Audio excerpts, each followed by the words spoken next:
Yo, yo, yo, it's your man with the plan, Marx Lars here. Here, reacting to the PS5 Pro basic reveal and technical showcase. Just let you know, I am a Nintendo, PlayStation, and PC player, so I just want to put that out in the very forefront because I think I have maybe some hot takes depending on what they're saying here. I saw the price for it on Twitter, but I need to see what it's like in basically in 4K HD. So I'm going to have, I don't even know if I have, I'm not going to have this video in 4K. So let me put it in the highest fidelity I can record it in. So I'm going to probably put it in, I'm probably going to put, I wanted to put it in 4K, but I'll put it in 1080 60 HD because you know what, screw it. I'm going to put it in 4K so I can see it in actuality, in actual like live presentation. Hopefully it doesn't slow anything down. I'm going to be super unbiased with this. I'm going to, I heard what a lot of people on Twitter said, and I'm going to cross-reference that with what I think. So I hope this is, I hope it's enough of an upgrade to warrant the price I saw. So let's get into it. I have no more yapping to say. All right. Hi, I'm Marx. I'm excited to be here to talk about the newest addition to our console lineup, PlayStation 5 Pro, and how it advances gaming technology. I never bought the Pro First, for I want 4, to take so just a minute to look at what we put in the original PlayStation 5 and how it delivers an exceptional gaming experience. When PS5 debuted in 2020, it brought a lot dang, it's to the been table. almost 5 8 Zen 2 years. CPU cores form the brains of PlayStation 5 and enable high-speed complex gameplay with character counts reaching into the hundreds. That's what they really should be using the new graphics engine for like more particles and like crazy amount of people and items. That's what they really should be doing. Has a powerful RDNA 2 GPU, which can render anything from intricate details to fantastic worlds with vast panoramas to explore. Ray tracing allows for dramatic visual improvements. Haven't most of these games like from our previous generations? And the realism that well, they did remake some of these. Never mind, I'm just yapping. A custom SSD can load data at breathtaking speed, resulting in ultra-fast transitions between game worlds. Okay, I see it. I see it. And data streaming rates so high that traversal speeds are essentially unlimited. This thing has a very specific audience. If this is what the difference is. Like, Tempest 3D audio tech brings an unparalleled sense of immersion to the sound of the games. Like all this stuff is nice. Audio so real you may not even need to see the enemies, but to know you need certain equipment for it to actually get the most out of it, though. Like, finally, the DualSense controller has haptics that let you feel through your hands what your character is experiencing inside. Like 4K, I know the PS5 can do that right now too, but variety and richness of game experience. To get 4K to really work, you have the 4K TV or monitor. Use of the hardware capabilities, but when I talk to them, I do I hear about their let me stop desire yapping. for more graphics performance. The dreams of the developers are bigger than can be supported at 60 frames per second, and that leads to an aspect 60 frames of modern is gaming important. It is kind of important. Like, if you can have the option to have 60 frames, I would always go for 60 frames. Even 30 frames is okay, but always go for 60 frames. Emphasize the visuals, if you can, typically through higher without destroying the game. These modes might also have enhanced detail or use more ray tracing. But the games only run at 30 frames per second. Exactly, yeah, but it's fine. Choppier, and the controls less responsive. Performance modes emphasize frame rate and interactivity, typically choosing to run at 60 frames per second. God, this fight. They show that fight a lot. I see. When I remember I played Ghost, that was a great game. Until those frame rates can be achieved. When asked to decide on a mode, players are choosing performance about 3/4 of the time. Removing that decision, or at least narrowing that divide, is one of the key targets for PlayStation 5 Pro.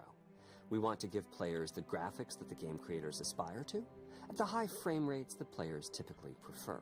To do that, PS5 Pro substantially improves over PlayStation 5 in 3 ways. Okay, tell me. Here's what we call the Big 3. Oh, technical First, sense. I thought there were some other features. Okay. And increase the speed of the memory it uses.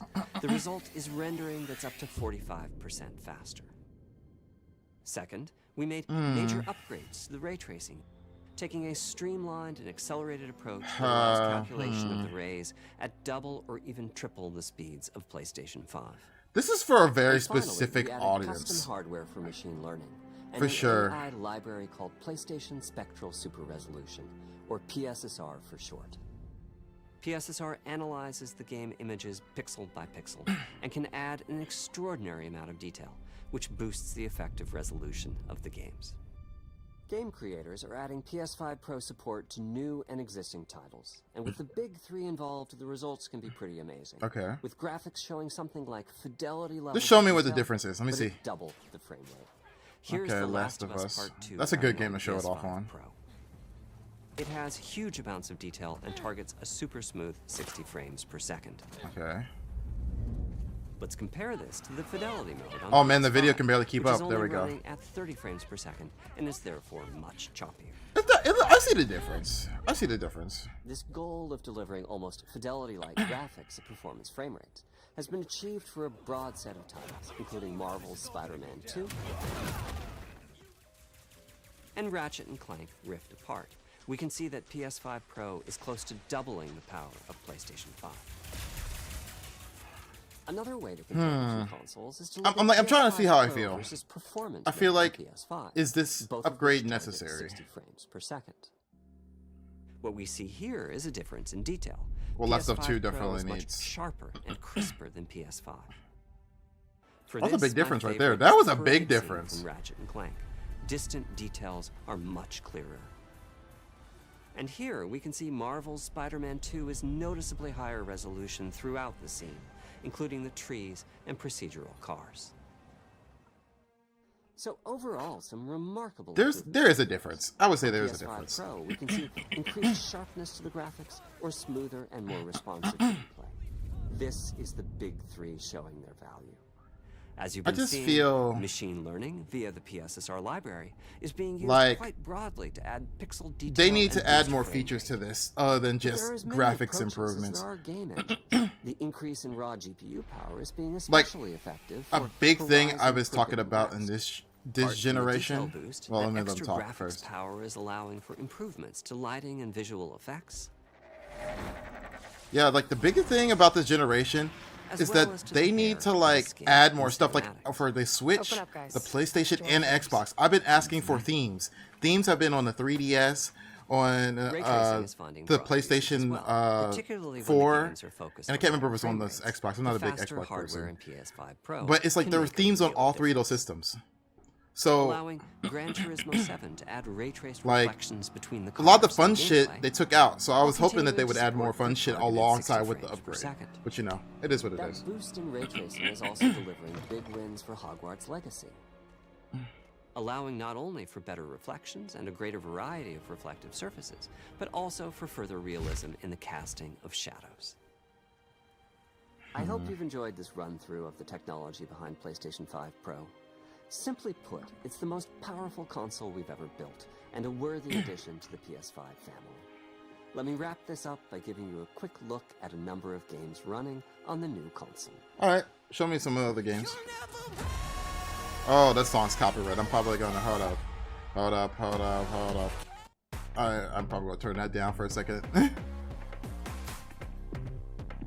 I'm turning that down. So if you heard me get blank for a second, I'm probably going to edit that out for a second. Okay. That sounded like a copyrighted song if I ever heard one.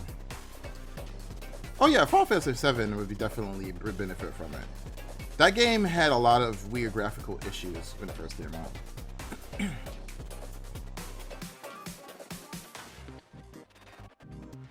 All right. Well, not the Dark Souls, Demon Souls remake looks so good.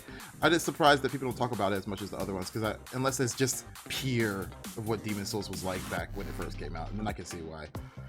Souls games back in the day were definitely. I'm not a big Souls game fan. Oh, that Toyota look clean in there. I'm not a big Toyota person. Toyotas look cool though. Look clean. Is that Forza? What game is that? Excuse me? Huh? Did I miss a game? Is that Dragon Age? Or is that okay? That's Dragon Age. Or is that? Is it Dragon Age? I don't know.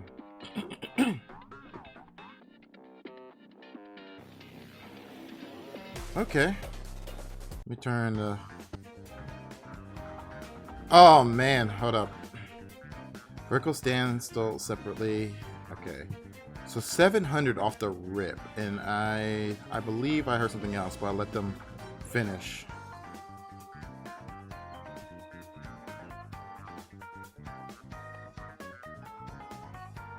Okay, there's nothing else here.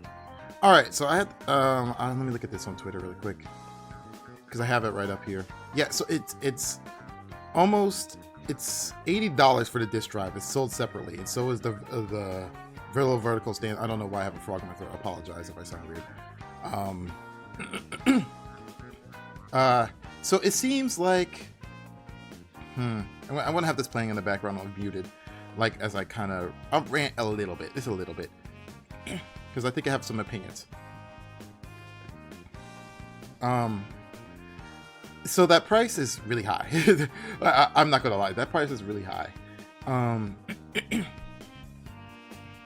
It seems like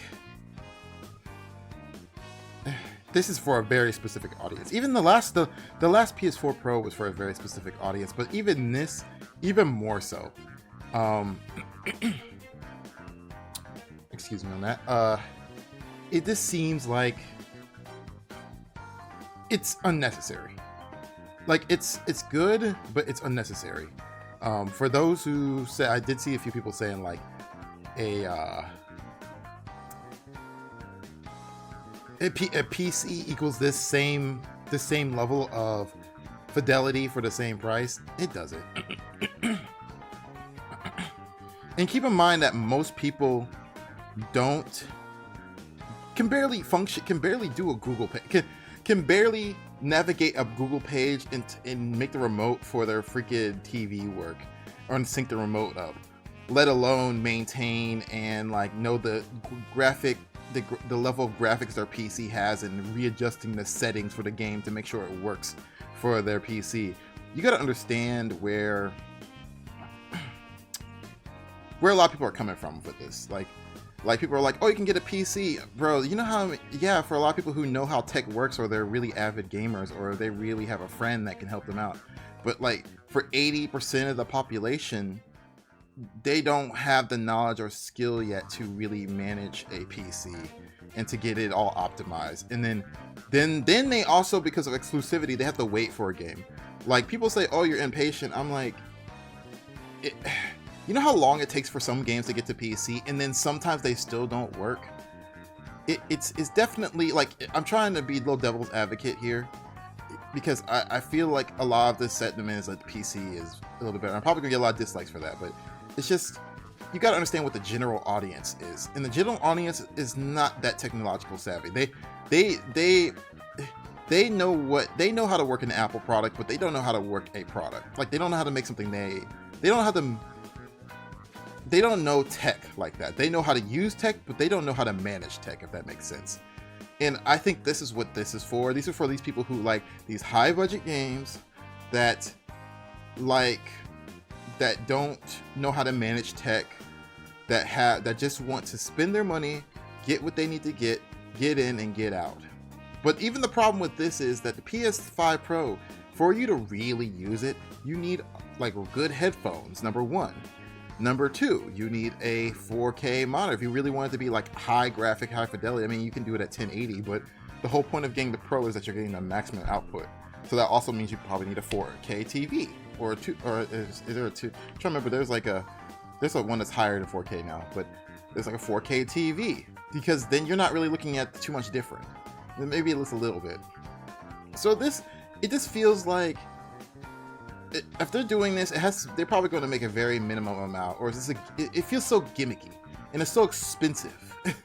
Like I see the difference.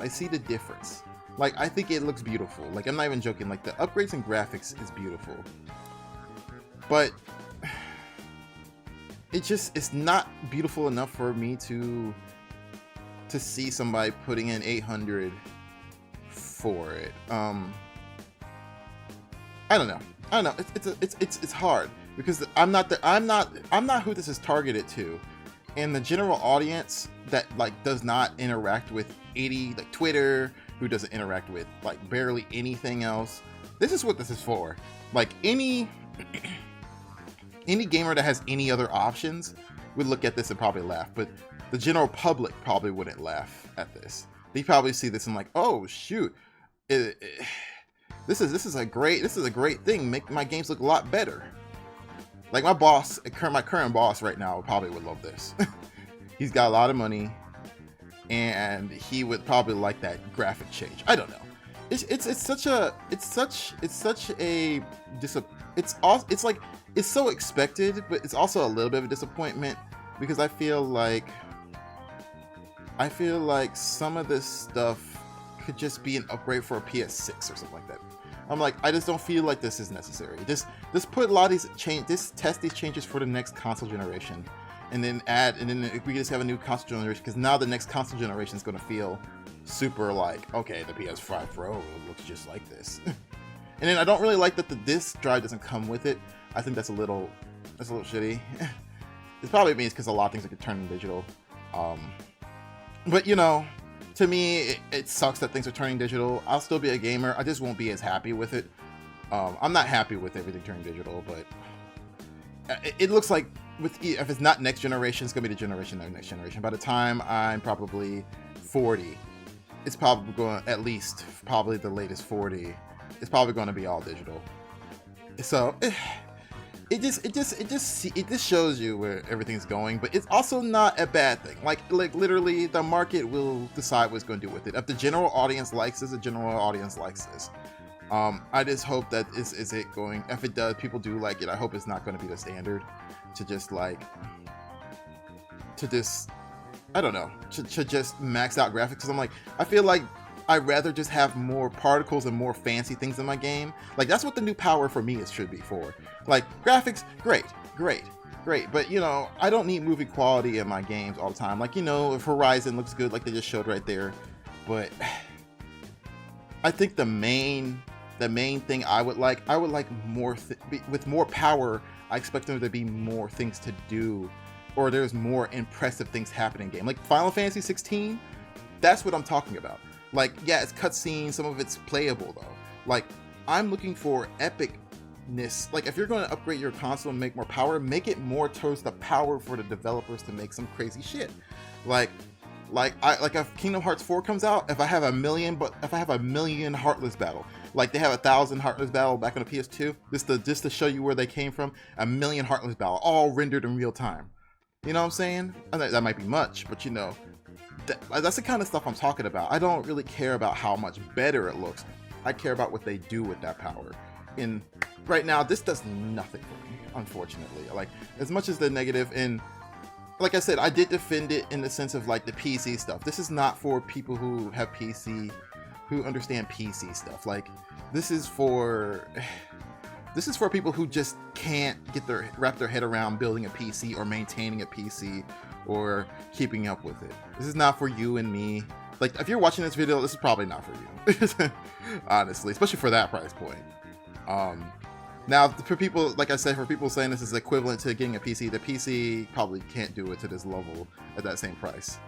But at the same time, it's a whatever thing. Like, you can complain about it, but people are comparing this to the PS3 launch. No, the PS3 launch. This is like my last point before I stop my rant.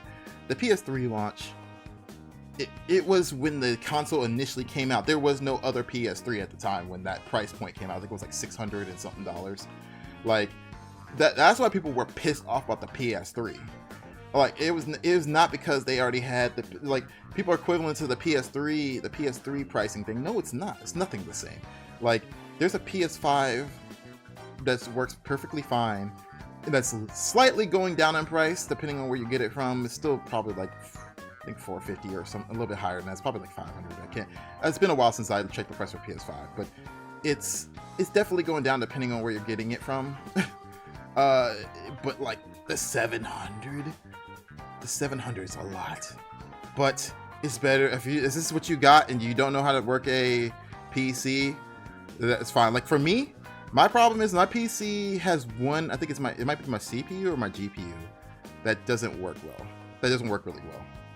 So I don't know. I'm just kind of yapping right now. I appreciate anyone who stuck by to hear what my yapping, and I apologize if I offended anyone with this conversation. But it's just me talking about how I feel. It's just a very decision. I feel like they could have done way more with it. Just like if the Switch 2 comes out, or the Switch successor comes out and it's just the Switch but upgraded, I'm gonna be very pissed. Because there's so many fun things you can do with these. So these are game systems, not fucking computers. They're not computers. They're not iPhones. They're not stuck in stone. You can make crazy Persona 3 wallpapers. You can do 3D, weird 3D stuff with certain apps and stuff. But no, they decide to just keep on upgrading graphics, which I feel like at this point is just really redundant. It's cool, but I feel like this is just a given. I feel like it shouldn't be like a big like whoop-de-doo, and a developer should decide if they want to go this far with the graphics or not. I don't know. It's just weird. But yeah, I don't want this video going too much longer, but tell me how you feel about the PS5 Pro, and honestly, don't take anything I say without with a grain of salt. I know it's probably going to piss people off, but I appreciate you guys listening anyway. All right, if you like my video, give me a thumbs up or a thumbs down, doesn't matter which one. And I hope you guys enjoy watching, because I'm a lonely bastard and these friends. And I will talk to you guys later. All right, bye-bye.